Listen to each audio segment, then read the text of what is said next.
but I want to give you some names and see if you guys know who these people are. Chris Dodd. Anybody? Bueller? Okay. Chris Dodd was a former senator. He was a former senator, right, and a presidential candidate, and a returned Peace Corps volunteer from the Dominican Republic, 1966 to 1968. Jim Doyle? Does that mean anything? Okay. Former governor of Wisconsin, RPCV, returned Peace Corps volunteer in Tunisia from 1967 to 69. Sam Farr, anybody?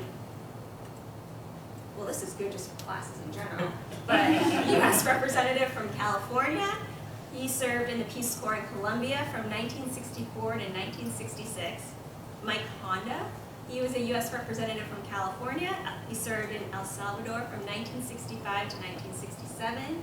And then James Walsh was a U.S. representative from New York. He served in Nepal from 1970 to 1972. And that's just a few examples. You left Chris Matthews out.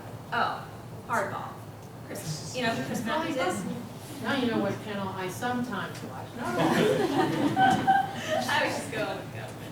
And then the CEO of Netflix, and we can go on and on about who served in the Peace Corps. But why do you think people join the Peace Corps?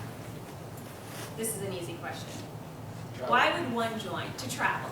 Anybody else? Help others. To help others. Anyone else? I served in the Peace Corps from 2005 to 2008, and I served in South Africa.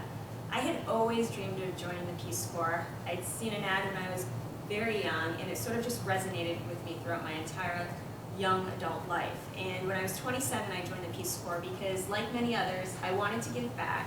I wanted to live in another culture. I wanted to immerse myself in that culture and not just be a tourist in a community. I wanted to be an active member of that community. I wanted to learn another language, but I couldn't afford to do that. So I looked at the Peace Corps. Peace Corps is government funded, so that's fantastic. There's a lot of benefits with that. But becoming a Peace Corps volunteer opens your doors to a world of opportunity. I lived in a rural community, a rural village in South Africa called Gelfert, and I dressed like the local people. I ended up teaching people about HIV/AIDS education. I even extended my service. If you would have asked me at the beginning of my service if I would have extended past the 27 months, I would have thought you were all crazy. But the Department of Social Development approached our organization to help develop a new policy on orphans and children made vulnerable by HIV/AIDS. Now, I graduated with a degree in criminal justice and psychology. I was not qualified at all to help develop the information necessary to create this new policy. And I thought, I'm nuts if I don't extend my service and stay for an additional 5 months just to put this pretty little thing on my resume and have this experience under my belt. So I ended up extending, gaining amazing experience. And for me, Peace Corps was life-changing. It really opened my eyes to a global world. I had read articles in the news, I'd watched CNN, I became as globally aware as I could possibly be. But when you actually go to another country and you embrace that country, you learn and listen from other people, it really sets up a valuable life lesson for you. And when you come back from the Peace Corps, employers recognize that. If you're interested in going into the Foreign Service or any international field, having that international experience makes you highly competitive for any international job because they don't have to train you in that aspect. They know that as a returned Peace Corps volunteer, you're flexible, because I know you all think you're flexible and adaptable now, and you're not until you get there. I thought I was the most flexible and adaptable person, and I had a big wake-up call when I arrived, and I learned what African time was. That means everything starts 2 hours later than anticipated. So I had to adapt. As a guest in that country, I would start things 2 hours earlier, so things would start on time, and they would think it was actually 2 hours later. So it allows you to be adaptable. You're flexible. They know that you can adapt to a different culture, to people from different cultures, that you have the ability and the skill to learn another language, and that you can be especially resourceful. Those are things that are really hard to teach in a classroom. Those are things that you experience and adapt to, and that's what employers are looking for people that have those skill sets. And you can train people in the knowledge. You can't train them standing here and those sort of things. So as a returned Peace Corps volunteer, I've had a lot of opportunity. I've been a recruiter for Peace Corps through the government because I had non-competitive eligibility status. And that should raise your eyebrows because it is very difficult to get a government job.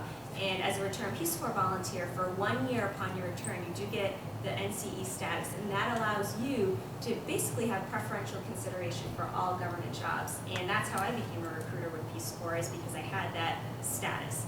Other benefits of joining the program: you don't have to pay for your airfare to and from your country of service. Peace Corps pays for that. There's no application fee. You do receive a monthly living allowance that covers your food, housing, and transportation, and you receive full medical benefits. If you don't pay for your medical benefits now, you'll realize how expensive that is when you graduate, and then you'll be thankful for Peace Corps because you don't see one bill. And when you return from Peace Corps, you receive $7,500 in transition funds to use however you like. And then you also receive graduate school opportunities at a reduced rate. There's about 80 schools that partner with us. So if any of you are interested in getting, let's say, for example, your master's in business economic development, Fordham University offers a full ride for a returned Peace Corps volunteer.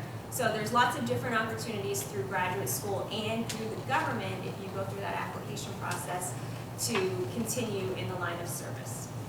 Thanks, you guys. Hope to entertain some of your questions later. And just on a side note, my office is in Milliken Hall, room 107, and I'm here 5 days a week. So if you guys ever want to schedule a meeting with me, it's really easy. peacecorps.gov. It's not corpse. Lots of people say corpse.